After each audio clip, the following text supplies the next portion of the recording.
herkese tekrardan selamlar. Bugün Ziolan K68 klavyenin uzun kullanıcı deneyimlerinden bahsedeceğim.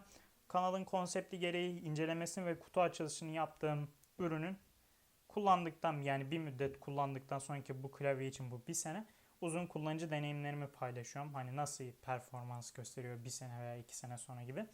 Bu klavyeyi ben yanlış hatırlamıyorsam Temmuz 2023 gibi kanala videosunu yüklemiştim, inceleme ve kutu açılışı videosunu. O günden bugüne aktif olarak kullandığım klavye. Gönderilen Asus ROG Strix Scope klavyeyi o kadar fazla kullanmadım. Yani onu daha fazla normalde kullanmış olmam lazım. Çünkü o 2022'de gönderildi.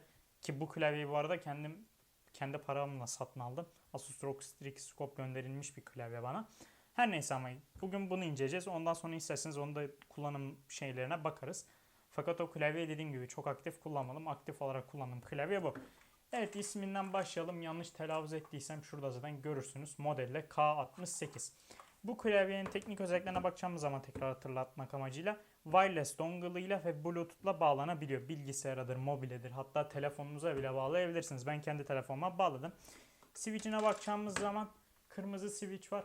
Ben bu switch'i çıkardım. Hot swappable olduğu için switch'ler çıkabiliyor. Bakın bu keycap'ler bunlar.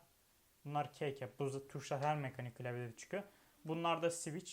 Bu switch çıkabiliyor. Yani kısacası bozulduğunda değiştirebilirsiniz. Bu şeyde hot swappable deniyor. Galiba Otemu switch kullanıyor. Okuyamadım ben. Hani çok küçük yazmışlar çünkü switch'in üzerine.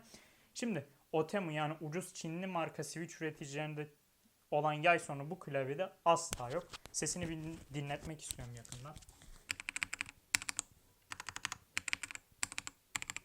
En fazla yay sesinin olduğu da normalde space tuşu olur. Space'in de sesini dinleyin. Çok klavye. Yani Space'te bir tek yay sesinin olduğunu söyleyebiliriz. Onun haricinde gayet ses kalitesi temiz. Hani mekanik klavyelerde o çınlama sorununu falan filan yaratmıyor. Bir Red Switch'e göre biraz gürültülü olduğunu söyleyebilirim. Onun haricinde klavye 60 dense bile yön tuşları var. Yani yön tuşları normalde bir 60 klavyede olmaz. Bunda olduğu için sıkıntı etmedim. Aksine sevindim. Şimdi uzun kullanıcı deneyimlerinden bahsedeceksek ürün pille çalıştığı için pil durumundan bahsedelim. Aldığımdan beri pilini neredeyse hiç değiştirmedim. Çift kalem pille çalışıyor ve pil yemiyor ürün hiç. Hani aldığımda koyduğum pili hala kullanıyorum. O yüzden pil bitmedi bir türlü ki aktif kullanmama rağmen. Ürünün RGB'sinin olmaması eksik diyebilir miyiz? Hani odanızın ışığını gece yakacaksanız pek sorun değil. Ama onun haricinde evet eksi olabilir. Fakat en azından pili çok çabuk bitmiyor.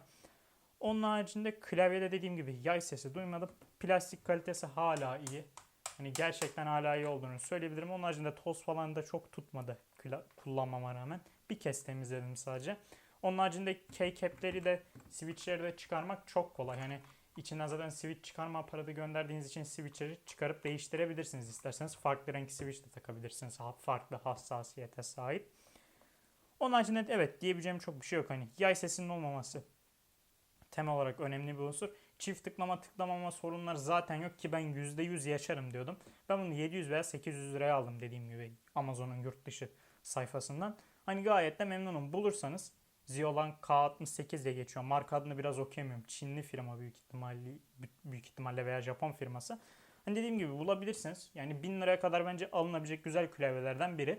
İngilizce olduğu için de biraz almak istemiştim. Çok kullanmam diyordum. Çok kullandım. Hani direkt Asus ROG Strix Scope'a göre bile çok fazla kullandım. Onu kullanmadım. O zaten tüm masayı kaplıyor. Bu 60 klavye gayet güzel. Basım hissinde falan da sıkıntı yok. Çınlama sesi de yok. Çift tıklamama sorunu da yok. Yani diyebileceğim çok bir şey yok. Uzun kullanımda beni gayet memnun etti. Evet, bahsedebileceğimiz başka bir şey de kalmadı. Hani pil tüketimi de çok az olduğunu söyleyebilirim. Büyük ihtimalle ürünün hiçbir yerinde ışık olmadığından kaynaklıdır. Yani herhangi bir tuş başlığının altında bir led yok. Ondan kaynaklıdır büyük ihtimalle. Evet, onun haricinde diyebileceğim çok şey yok. Uzatmaya da gerek yok. Kısacası ben kalitesini çok sevdim. Switch'in de herhangi bir şekilde problem yok. Aldığım günden beri gayet mutlu bir şekilde kullanıyorum. Herhalde laf etmediğim tek ürün olabilir hani. Cidden tek eksisini bile sevmiyorum. Fiyat eksisi derim ama 900 lira şu anki güncel fiyatı 900 bin lira olması lazım. Yanlış hatırlıyor olabilirim ama 900 bin liraya 60 klavye zaten yok. Hele bu kadar kalitesini bulamazsınız. Bulduğunuz zamanda da ben kesinlikle alın diyorum. Videoda zaten sponsor falan yok. Tekrardan söylüyorum. Bu klavyeyi kendi paramla aldım ve gayet de memnunum. Diyebileceğim başka bir şey yok. Görüşürüz.